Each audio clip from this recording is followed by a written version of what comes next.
Jay Huh? Simons Morning Blend. I got Tony here. We're going to talk a few movies. He has seen Christy. He has seen In Your Dreams. I don't know which one he's going with first. It looks like he's going to be In Your Dreams because he's got a little doll he sleeps with. His wife's a little jealous. But here we go. Tony, talk about In Your Dreams.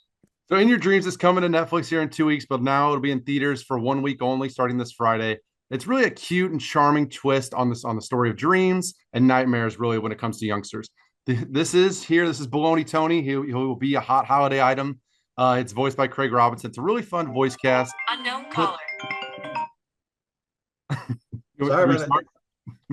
Keep going. Oh, I do. All right. So, it really makes you appreciate what you have. But this does follow in some difficult subject matter where it comes to like a fraying relationship with young children. So some people will, that have gone through that will experience it. But it has a solid message. It's visually very appealing. And overall, I had more fun with this than I thought. The humor is really aimed more at the youngsters, if you will. But I still was able to have a good time. But I think it's definitely one kids are going to watch over and over on Netflix. So I give it a 3.5 out of 5. But again, your kids are for sure going to enjoy it. All right, next up is Sydney. Talk about Sydney real quick. We got to move on.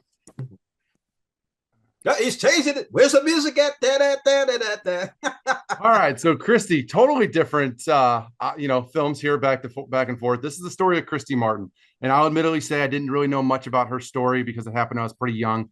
But Sydney Sweeney delivers a knockout performance here. It's raw, it's emotional, and really, it's something that I didn't really know that she had in her.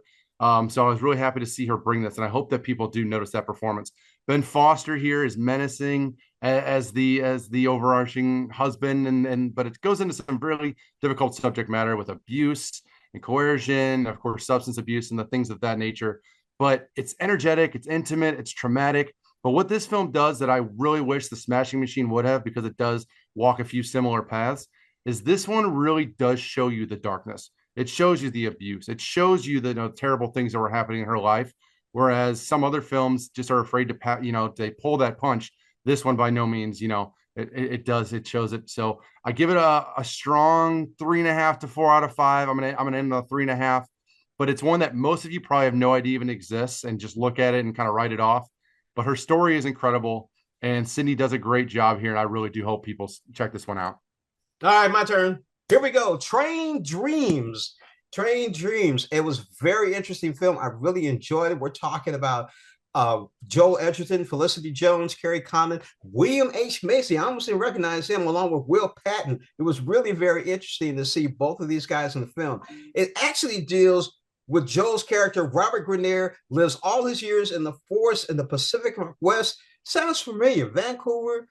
Yeah, okay, Portland. Anyway, and working on the land, helping to create a new world at the turn of the century. I really like the idea of them being in the woods, cutting down the trees. You saw the first gas vehicles, you saw the steam engines, then you saw that, hey, all this didn't matter because guess what? It's a brand new world with gas and everything else. He loses his family. That's a little bit that happens in there. He's just going through life, to me, is what it is. Just every day, one day at a time, just going through life. Nothing special, nothing spectacular. I don't know. You tell me.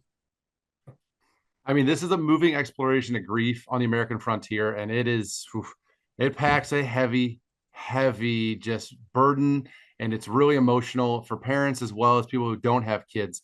Joel Edgerton is just absolutely fantastic here, really convincing. He will emotionally wreck you in certain sequences as well. It's such an intimate film. It's shot in a very interesting way. Amazing landscapes and visuals that really put you in that setting and make you feel like you're there. I mean, the cinematography, the acting, it's one of the best films of the year without question. What would you give it? I go 4.5 out of 5. There's a little bit of pacing there in the middle. But other than this, it is a very strong film that I think has a chance to sneak into that Best Picture lineup. I'm going to give it a 3.5 out of 5. That's kind of how I go, because it got to a point where it's just a little bit boring. Moving on, Nuremberg. Now, you talking about getting nominated and possibly winning Oscars. We haven't seen too much of anything else. They're holding back on it. Nuremberg, folks, you got to go see this. This is an amazing movie. Russell Crowe, Rami Malek, Leo Woodall, Michael Shannon, unbelievable performances, especially between Russell and Rami, especially in that jail scene, the intensity, the holding back, the anger. It was, you saw so many different emotions in the jail scenes between both him, Gorick, and the psychologist. What did you think? I mean, it's a compelling depiction of one of the darkest, hours in our world's history. Russell Crowe, though, is the first thing I have to shout out. I mean, he is just fully embodies Goring. It's menacing. He's calculated. He deserves full awards there for, or at least recognition for what he did. Now, it's a dark performance, and I can see awards bodies shying away from that because of who it is. So it's unfortunate, but I do want to give Russell Crowe the props on that. But it's entertaining. It's riveting. But more importantly, two things here.